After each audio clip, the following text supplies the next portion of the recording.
Welcome back, you bankable bitches, to another episode of Crazy Ex-Girlfriend with me, your host, Heidi Banks. This week we have our first of many special guests. My sister, ladies and gentlemen, I introduce RiiRii. Okay, girl, hey, how you doing? I'm so excited to have you here. Now, don't be nervous. No one's judging you except... I was nervous. Oh, you just look a little nervous. So how are you today? How's your morning been? Well, other than the McRib I had this morning. That could have been edited out. You just brought it back up. Don't tell people you eat food like that. They don't know that. I saw it was a whole McRib. She ate the whole thing. I'm doing pretty well. Good. So tell people who you are, because I'm sure they don't know. Well, for those of you who don't know me, my name is RiiRii. And just in case she didn't let you know, I am the most blended, highlighted girl. Drag, showgirl, whatever. So how long have you been not only performing drag, but in the scene here in Kansas City? I've been in the scene for, let's say, about 6 years, hitting around. But I started doing drag at least 4.5 years ago. I started where most of us start. The middle. Right, already halfway there. It was just a small little bar and kind of started doing little gigs here and there. Didn't know much at all. But 5 years later. According to Peter, he changed your life and got you hired at Hamburger Mary's. He made you. Who's that? Well, you understand the concept of the show, so let's kind of remind the audience. What we do on Crazy Ex-Girlfriend is we talk about crazy relationships, either relationships we've had or fun stories that we know about a friend of ours. And we kind of either explain how your ex was crazy or how you were the crazy ex. You go ahead and share your story with the people. I hear you have a story of a friend of yours. So you tell us about your friend. Is your friend the crazy ex in this story, or do they? My friend would happen to be the one that had the crazy ex. Oh, okay. So tell us about your friend. So I know this quote unquote friend. And she was with her ex-boyfriend. They were pretty well together, but she happened to go out here and there, and one night he got drunk and his friends, how some people do, started putting stuff into his head. Instigators. Saying Priscilla's, saying that she was messing around with other people and doing things that were not true of her.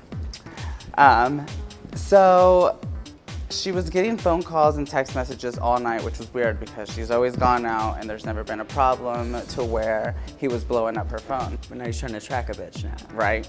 So she knew that he was getting drunk and she was having a good time out with her friends, so she just decided to just ignore it until she got home and then dealt with it afterwards.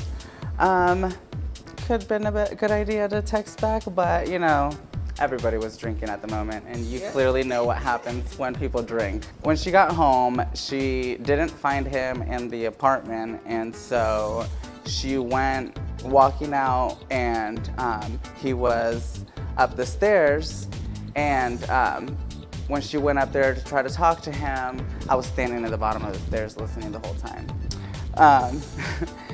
When she was talking to him, trying to explain to him, I guess he was assuming that she was messing around with somebody. And so it started getting a little loud where they started screaming back and forth to each other. And as she tried to turn around and walk away, he pushed her down the stairs. Luckily, she had just taken off her heels and... Your friend. My friend. And she just stumbled down and hit the bottom of the end of the steps. Did she whoop his ass? No, she tried to be a woman and an adult and walk away from it just because she knew that she was drinking at the same time. So she starts walking away so she can go into the room and at least change, and he starts running behind her and grabs her by like a chokehold and knocks her down. And That sounds hot. it would have been if it would have been In a different context. in a different way, but at the time it was not pretty. And so he had her pinned down and he's just screaming in her face and he like hits her. And so She whooping his ass. I'm waiting for the part of the story where she whoops his ass because she's being really nice right now. So, I mean, I wish it would have happened that way. We finally get her up and we get them separated, the two other people that were around, and get him away from her. So as she goes inside the room, I went to go follow her, see if she was okay and everything. And by then she was just trying to be over the night and go to sleep. So she like closes her door and then her ex busts through the door and just starts going off on her again. And by then, like everybody's just in the room, just screaming. Nothing's getting. She can't go out like a punk. There's too many people here. She's got to whoop his ass eventually.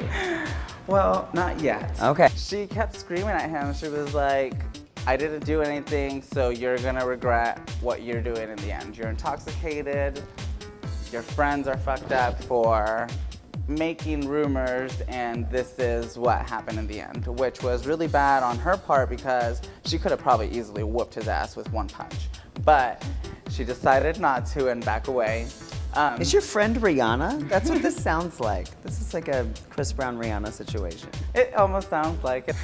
So, none of these other people like stepped in or did anything? It was all his friends other than me. And they all were just home from the club and drunk and They were all just, they were still instigating the whole time. What's her relationship with this person now? She doesn't have no relationship with Okay. No. Yeah. What She's definitely What do you separated think away. she took away, and what should people take away from a situation like that? Because realistically, like domestic violence is no joke, but what do you think she took away from this experience? I think she's learned you can't always try to fight something just because people are instigating on a situation. Like, I understand why she backed up, but I personally, myself, would have just hit them back. But everybody sometimes when they're in love, it doesn't even cross your mind, and Blind or something. you're blind about it. And so I think that's what was going on with her at the moment. She just was like not thinking about it and just hoping he was gonna realize that it was dumb punching her in the first place. So, but she's a great person and he lost somebody amazing, so. Good moral to the story. So, I want to ask you, RiiRii, who should we have on next week's show? Well, it'd have to be somebody interesting and a little prettier than me, so. Think about it? No? I think you should definitely have somebody that's probably a little more crazier. A little outrageous, Who's got a crazy story? big personality. I feel like Big personality or big personality? big personality or big person. I know some big drag queens. So, RiiRii, I want to thank you so much for being here this week. Thank you to all tens and tens of you for showing up and watching our webisode. Thank you so much to Miss RiiRii for being here. Hit subscribe, share this video on YouTube, tell all your friends that these tens and tens can turn into hundreds and hundreds, and then thousands and thousands, and then I'm a global superstar for absolutely nothing. Make sure to subscribe to Hamburger Mary's KC YouTube channel, where we'll have plenty of more videos of me and a couple of more interesting people. And to stay abreast to all the things happening here at Hamburger Mary's Kansas City, hit that button right down there and subscribe. You're gonna give the camera herpes if you keep blowing a kisses. Here, no.